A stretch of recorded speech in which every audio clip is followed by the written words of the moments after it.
छत्तीसगढ़ के मुख्यमंत्री विष्णुदेव साय ने नई दिल्ली में केंद्रीय गृह मंत्री अमित शाह से महत्वपूर्ण बैठक की और बस्तर में सुरक्षा तथा विकास के दोहरे एजेंडे पर आधारित विस्तृत रोड मैप प्रस्तुत किया।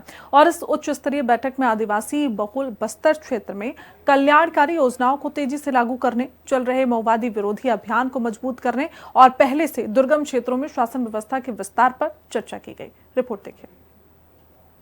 दिल्ली में छत्तीसगढ़ और खासकर बस्तर के विकास को लेकर अहम मुलाकातें देखने को मिली। मुख्यमंत्री विष्णुदेव साय ने केंद्रीय गृह मंत्री अमित शाह से मुलाकात कर बस्तर में चलाए जा रहे मुख्यमंत्री स्वस्थ बस्तर अभियान और बस्तर मुनेर अभियान की विस्तार से जानकारी दी। बताया जा रहा है कि मुख्यमंत्री ने बस्तर के दूरस्थ आदिवासी इलाकों में स्वास्थ्य सुविधाओं के विस्तार, बच्चों के उपचार, पोषण और मेडिकल कैंपों के जरिए हो रहे कामों को गृह मंत्री के सामने रखा। बैठक में उप मुख्यमंत्री और गृह मंत्री विजय शर्मा भी मौजूद रहे। मुख्यमंत्री साय ने केंद्रीय गृह मंत्री को बस्तर में केंद्र और राज्य सरकार की तरफ से चलाई जा रही प्रमुख कल्याणकारी योजनाओं की प्रगति से अवगत कराया। विशेष रूप से मुख्यमंत्री स्वास्थ्य बस्तर अभियान और बस्तर मुन्ने अभियान के बारे में, जो अब दूरस्थ आदिवासी क्षेत्रों में सरकार की पहुंच की महत्वपूर्ण स्तंभ बनकर उभर रहे हैं। और अभी जो बस्तर में मुख्यमंत्री स्वस्थ बस्तर अभियान चला रहे हैं, वहाँ लोगों का स्वास्थ्य परीक्षण हो रहा है, इलाज भी करा रहे हैं। बैठक में बस्तर की बदलती जमीनी स्थिति की समीक्षा की गई, जहां माओवादी विरोधी अभियानों में तेजी आई है और सुरक्षा शिविरों का विस्तार अंदरूनी गांवों तक हुआ है। मुख्यमंत्री साय ने अमित शाह को बताया कि राज्य सरकार अब केवल माओवादी प्रभाव खत्म करने पर ही नहीं, बल्कि शासन, स्वास्थ्य, शिक्षा और कल्याणकारी योजनाओं का लाभ जंगलों के सबसे दूरस्थ इलाकों में रहने वाले अंतिम व्यक्ति तक पहुँचाने पर भी ध्यान दे रही है। बैठक के दौरान साय ने मुख्यमंत्री स्वास्थ्य बस्तर अभियान की सफलता को रेखांकित किया।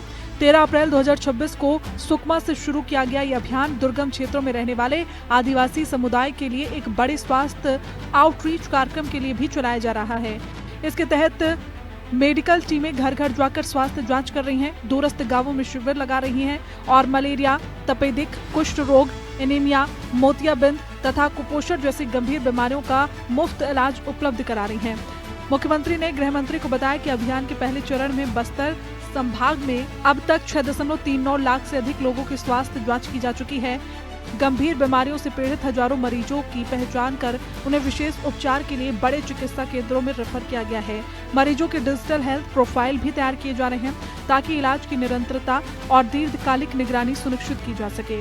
सीएम साय ने सुकमा जिले के जमीनी उदाहरण भी साझा किए, जहां स्वास्थ्य टीमें नियद, नेलानार क्षेत्र के दुर्गम गांवों तक पहुंची और मरीजों को जिला अस्पतालों तक पहुंचाकर सर्जरी तथा उन्नत इलाज उपलब्ध कराया गया। अभियान के तहत मोतियाबिंद ऑपरेशन, रक्त चढ़ाना, अल्ट्रासाउंड जांच और हाई रिस्क गर्भवती महिलाओं का उपचार भी किया जा रहा है। विशेष ध्यान इस बात पर दिया जा रहा है कि भौगोलिक कठिनाइयों के कारण कोई भी आदिवासी परिवार स्वास्थ्य सेवाओं से वंचित न रहे। मुख्यमंत्री ने अमित शाह को बस्तर मुन्ने अभियान की भी जानकारी दी। गोंडी भाषा में मुन्ने का अर्थ आगे बढ़ना या नेतृत्व करना होता है। इस अभियान का उद्देश्य माओवादी प्रभावित और हाल ही में सुरक्षित घोषित क्षेत्रों में रहने वाले आदिवासी परिवारों को विकास की मुख्य धारा से जोड़ना है। अग्रणी बस्तर मुन्ने कार्यक्रम चला रहे हैं, जिसमें लोगों के राशन कार्ड, आयुष्मान कार्ड और जो भी उनके कार्ड वगैरह नहीं बने हैं वो सब बना रहे हैं, वो सबकी जानकारी देंगे। इस पहल के तहत बस्तर संभाग के सभी 7 जिलों में सेंचुरेशन कैंप लगाए जा रहे हैं, जहां ग्रामीणों को उनके घर के पास ही सरकारी सेवाएं उपलब्ध कराई जा रही हैं। पात्र हितग्राहियों के लिए Aadhaar card, ration card, Ayushman Bharat card और अन्य जरूरी दस्तावेज मौके पर ही बनाए जा रहे हैं। राज्य सरकार 31 प्रमुख कल्याणकारी योजनाओं का लाभ भी सुनिश्चित कर रही है, जिनमें स्वास्थ्य, शिक्षा, पोषण, आवास, आजीविका और बुनियादी ढांचा शामिल है। बैठक में सड़क, मोबाइल कनेक्टिविटी, शिक्षा, जनजातीय कल्याण और ग्रामीण विकास से जुड़ी केंद्र सरकार की योजनाओं के माध्यम से बस्तर को मिल रहे निरंतर सहयोग पर भी चर्चा हुई। माना जा रहा है कि अमित शाह ने माओवादी प्रभावित क्षेत्रों में सुरक्षा और जन कल्याण को साथ लेकर चलने की छत्तीसगढ़ सरकार की रणनीति की सराहना की। बैठक में उन क्षेत्रों के लिए लागू किए जा रहे पोस्ट माओवादी विकास मॉडल की भी समीक्षा हुई, जहां सुरक्षा बलों ने स्थायी कैंप स्थापित कर प्रशासनिक पहुंच बहाल की है। अधिकारियों का मानना है कि ऐसे क्षेत्रों में सड़कों, स्कूलों, आंगनबाड़ी केंद्रों, स्वास्थ्य सेवाओं और बैंकिंग सुविधाओं का तेजी से विस्तार लोगों का सरकार पर विश्वास मजबूत कर रहा है।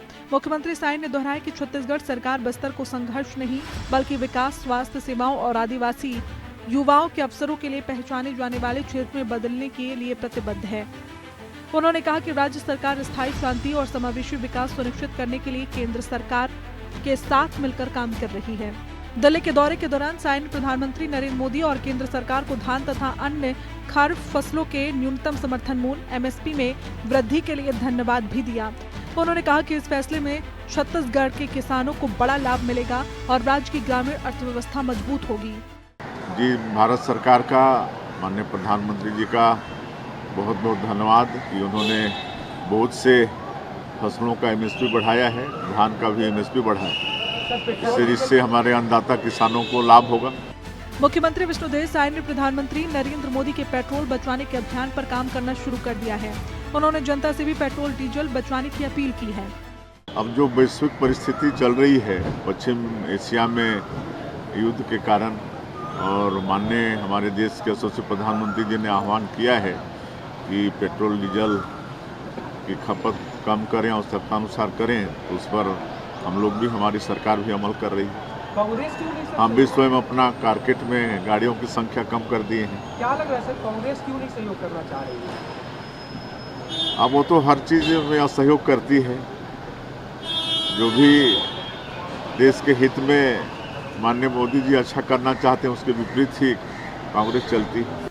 राजनीतिक विश्लेषकों का मानना है कि ये बैठक बस्तर को लेकर केंद्र और राज्य सरकार की समन्वित रणनीति को दर्शाती है, जहां फोकस धीरे धीरे संघर्ष प्रबंधन से हटकर दीर्घकालिक विकास, कल्याणकारी योजनाओं की प्रभावी पहुंच और आदिवासी सशक्तिकरण पर केंद्रित हो रहा है। दिल्ली में हुई इस अहम मुलाकात के जरिए साय सरकार ने एक बार फिर यह संदेश देने की कोशिश की है कि बस्तर अब बदलाव और विकास की नई पहचान बना रहा है। मुख्यमंत्री विष्णुदेव साय ने केंद्रीय गृह मंत्री अमित शाह से मुख्यमंत्री स्वस्थ बस्तर अभियान और बस्तर मुन्नेर अभियान की जमीनी परिणामों से अवगत कराया। सरकार का दावा है कि इन योजनाओं से दूरस्थ क्षेत्रों में स्वास्थ्य सेवाओं की पहुंच बढ़ी है और बच्चों के बेहतर स्वास्थ्य पर लगातार काम हो रहा है। ऐसे में दिल्ली में हुई यह बैठक केवल औपचारिक मुलाकात नहीं, बल्कि बस्तर के बदलते स्वरूप और वहां की विकास की नई दिशा को राष्ट्रीय स्तर पर रखने की एक अहम कोशिश के तौर पर भी देखी जा रही है। निशा द्विवेदी, हिंदी खबर, छत्तीसगढ़।